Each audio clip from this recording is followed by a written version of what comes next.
5. Positive વાક્ય. હું ભગવાનની પૂજા કરી રહ્યો છું. નેગેટિવ વાક્ય. હું ભગવાનની પૂજા કરી રહ્યો નથી. ઇન્ટ્રોગેટિવ વાક્ય. શું હું ભગવાનની પૂજા કરી રહ્યો છું? આપણે સૌ પ્રથમ આ વાક્યોમાં સબ્જેક્ટ, ઓબ્જેક્ટ અને વર્બ કોને કહેવાય તે જોઈએ.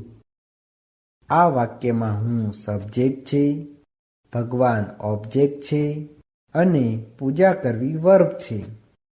હવે આપણે ફોર્મ્યુલા પ્રમાણે પોઝિટિવ વાક્યનું અંગ્રેજી વાક્ય બનાવતા શીખીશું. સબ્જેક્ટ એટલે કે હુંનું અંગ્રેજી આઈ થાય છે.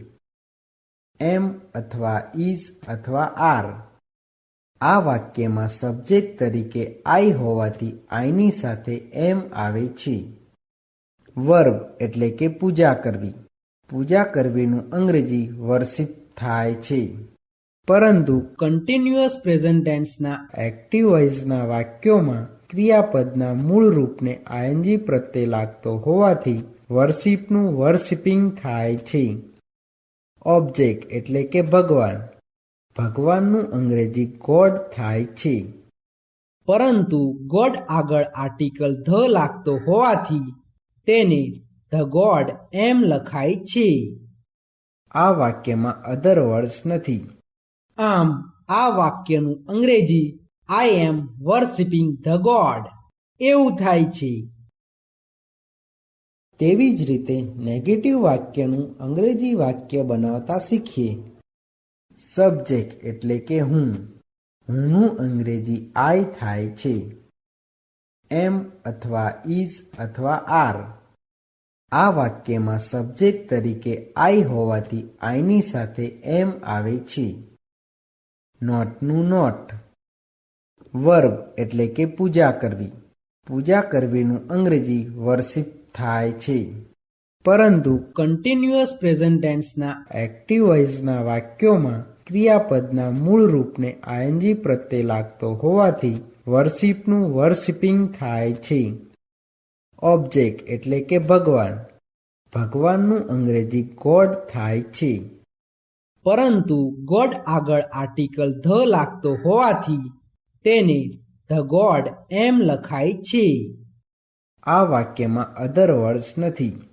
આમ આ વાક્યનું અંગ્રેજી આઈ એમ નોટ વર્શિપિંગ ધ ગોડ એવું થાય છે.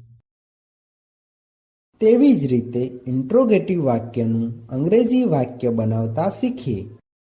એમ અથવા ઇઝ અથવા આર. આ વાક્યમાં સબ્જેક્ટ તરીકે આઈ હોવાથી આઈની સાથે એમ આવે છે.